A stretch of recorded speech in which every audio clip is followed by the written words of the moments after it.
বাংলাদেশে ভারতের এজেন্টের চাঞ্চল্যকর তথ্য ফাঁস। আল জাজিরার অনুসন্ধানী সাংবাদিক দুলকার নাইনসায়ের সম্প্রতি তার ফেসবুক পোস্টে একটি চাঞ্চল্যকর তথ্য শেয়ার করেছেন। তিনি দাবি করেছেন ভারতের গোয়েন্দা সংস্থা এর একটি দল বাংলাদেশে প্রবেশ করেছে এবং তারা নানা ষড়যন্ত্রের সাথে যুক্ত, যার উদ্দেশ্য বাংলাদেশে অরাজকতা সৃষ্টি করা।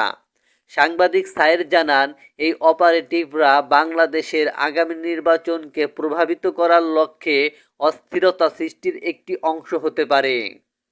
এছাড়া 2017 সালে শেখ হাসিনার সরকারের অধীনে এর কর্মকাণ্ড নিয়ে নানা অভিযোগ ওঠে।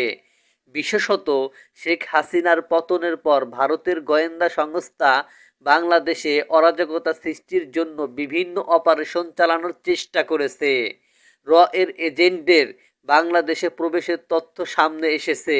তাদের উদ্দেশ্য নিয়ে প্রশ্ন উঠেছে। যদি এসব তথ্য সঠিক হয় তবে এটি বাংলাদেশে আরও অস্থিরতা সৃষ্টির চেষ্টার ইঙ্গিত হতে পারে।